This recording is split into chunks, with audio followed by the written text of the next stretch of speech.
우리는 더 이상 빚을 갚을 수 없다. 이것은 500년 전 세계 최강대국 스페인 왕이 내린 국가부도 선언이었습니다. 금과 은이 산더미처럼 쌓여있던 나라가 왜 4번이나 파산했을까요?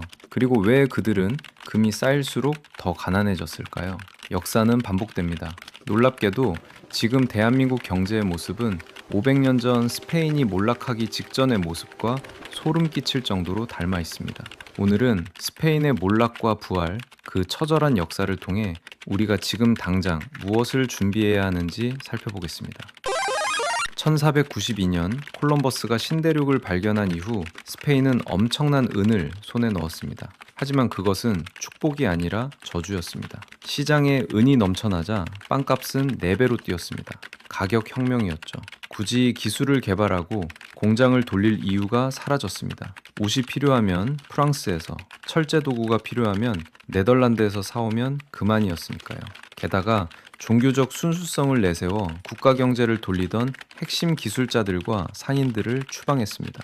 기술이 빠져나간 스페인은 돈의 통로일 뿐 실제 생산 능력은 거세되었습니다. 그 많은 돈은 결국 어디로 갔을까요?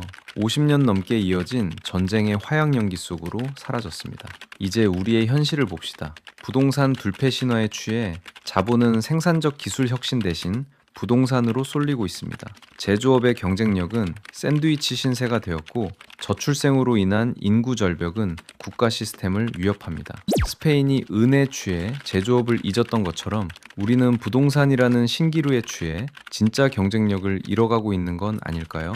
스페인이 무너질 때 겪었던 기술 공동화와 국가적 오만이 우리 사회 곳곳에 드리워져 있습니다. 하지만 스페인은 2008년 금융위기 이후 유럽의 골칫덩이라는 낙인이 찍힌 그 바닥에서 멈추지 않고 스스로를 해부하기 시작했습니다. 그들이 꺼내든 카드는 단순한 경기 부양책이 아닌 나라의 근간을 바꾸는 대수술이었습니다. 첫째, 노동시장의 가혹한 개혁입니다. 당시 스페인은 정규직 보호는 지나치게 강한 반면 한 번 밖으로 밀려난 청년들은 다시는 안으로 들어올 수 없는 이중 노동 구조에 갇혀 있었습니다. 열배 초년부터 시작된 노동개혁은 이 벽을 허무는 데 집중했습니다. 해고 비용을 합리화하여 기업이 사람을 뽑는 데 주저하지 않게 만들었고 정규직과 비정규직의 차별을 줄여 노동시장의 유연성을 확보했습니다. 단순히 해고를 쉽게 한 것이 아니라 기업이 고용을 유지할 수 있는 시스템을 만든 것입니다. 2022년에는 비정규직 남용을 법적으로 규제하며 불안정한 고용 구조를 개선하는 데까지 나아갔습니다. 둘째, 이민을 경제의 동력으로 활용했습니다.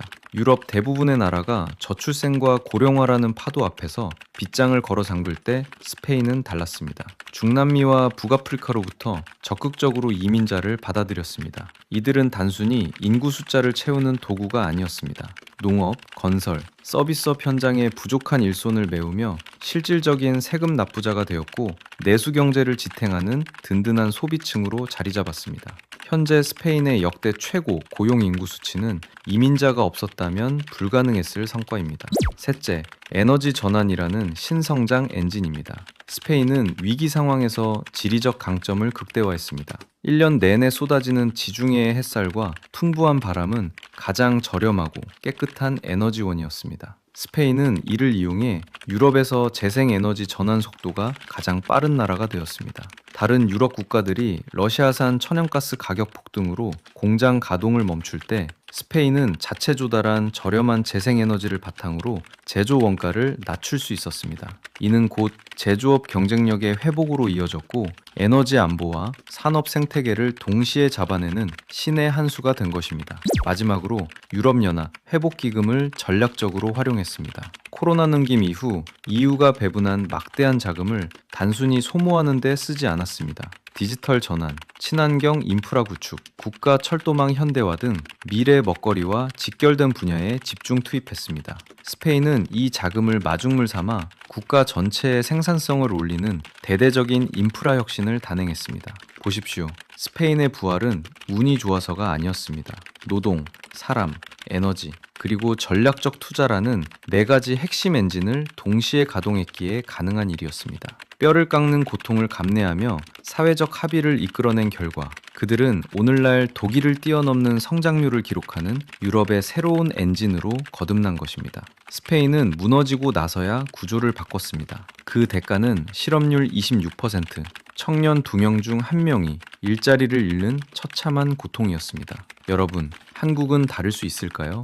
아니, 달라야 합니다. 진짜 교훈은 단순합니다. 돈이 많아도 그 돈으로 물건을 만들고 기술을 키우는 능력이 없으면 결국 그 돈은 다 빠져나갑니다. 이제 우리는 부동산 가격을 지키는 것에 집착하는 대신 기술을 키우고 사람을 받아들이고 시스템을 유연하게 만드는 본질로 돌아가야 합니다. 무너진 뒤에 후회할 것인가? 아니면 지금 여기서 체질을 개선할 것인가? 스페인의 500년 역사가 우리에게 묻고 있습니다. 여러분이 생각하는 한국 경제의 가장 시급한 과제는 무엇인가요? 지금 바로 댓글로 여러분의 생각을 들려주세요. 시청해주셔서 감사합니다. 여러분의 구독과 좋아요는 경제 키보드의 원동력입니다.